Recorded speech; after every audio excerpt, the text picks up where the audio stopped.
Vous avez devant vous une première mondiale.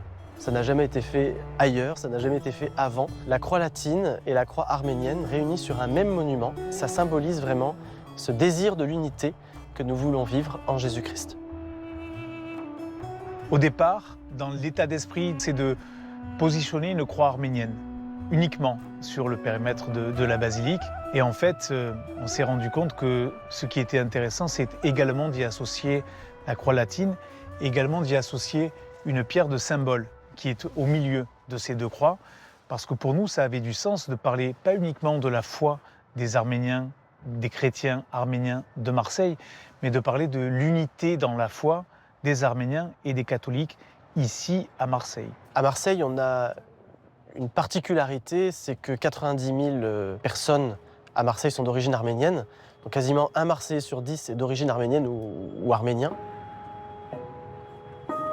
Ah, les Arméniens et Notre-Dame-de-la-Garde, c'est une très vieille histoire.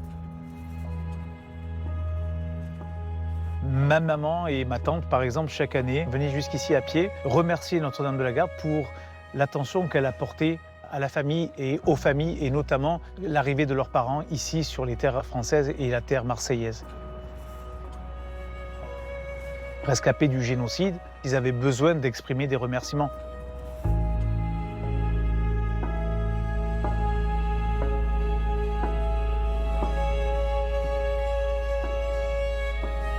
Le commencement, c'est un déplacement de son éminence, le cardinal Jean-Marc Aveline en Arménie, une invitation de notre Saint-Père, le Catholicos Karekin II. Et il est dans cet avion où il discute avec un de nos amis fidèles, M. Ouane Kimian, et il parle de cette amitié séculaire entre l'Église arménienne et l'Église catholique. Et voilà que dans l'idée de son éminence émerge cette volonté d'installer quelque chose dans le périmètre, dans le sanctuaire de la basilique Notre-Dame. Et nous avons rencontré à cette occasion le catholicos de tous les Arméniens, Karekin II. Nous avons pu participer avec lui aux commémorations du génocide. Et puis le dernier jour, la veille de notre départ, on a eu la bonne surprise, il nous a invités à déjeuner. Donc juste avant de prendre l'avion, on a pu le voir de manière plus intime autour d'un déjeuner qu'il nous a offert chez lui au Saint-Siège d'Etchmiadzin. Ces deux croix ont été pensées et réalisées par un architecte arménien, l'architecte de sa sainteté, le catholicos Karekin II.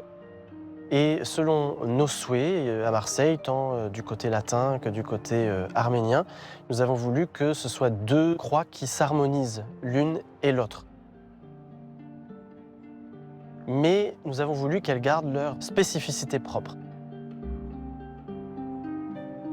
Alors le mot Khachkar, si on traduit mot à mot, Khachkar, c'est croix de pierre. Donc c'est des croix qui sont taillées dans des pierres.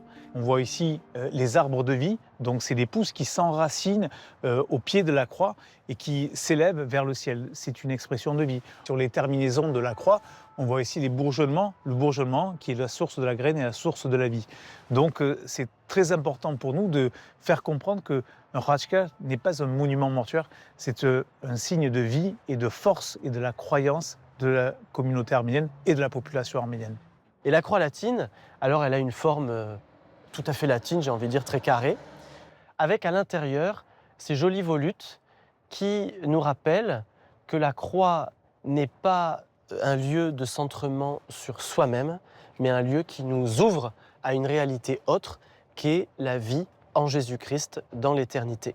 Et surtout, ce qui est beau avec ces deux croix, c'est ce qu'il y a au milieu. Ce qu'il y a au milieu des deux croix, cet arbre de vie qui est représenté avec, donc, vous voyez, les feuilles qui montent et qui s'établissent dans une jolie fleur. Et au centre de cette fleur, vous avez le mont Ararat, le mont sur lequel l'arche de Noé s'est posée. Vous voyez les eaux en dessous du déluge qui nous rappellent que l'eau est source de purification et que c'est par l'eau du baptême que nous sommes transformés, que notre vie est transformée par le salut de Jésus-Christ.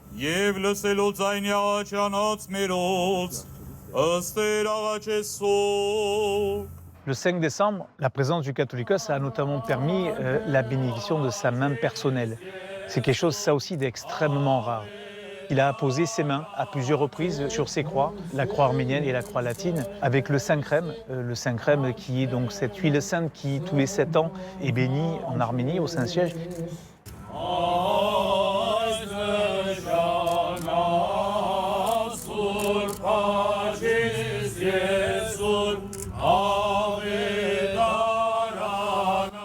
le Seigneur bénisse tous ceux qui viendront prier ici, qui viendront porter devant ces croix les souffrances de leur vie et leurs espérances aussi.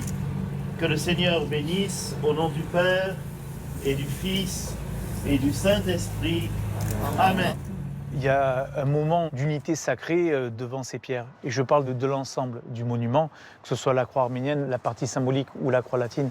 C'est surtout l'état d'esprit vis-à-vis de Notre-Dame de la Garde qui incarne aujourd'hui la mentalité des Marseillais, qu'ils soient d'origine arménienne, et je vais même aller plus loin, qu'ils soient chrétiens ou non chrétiens.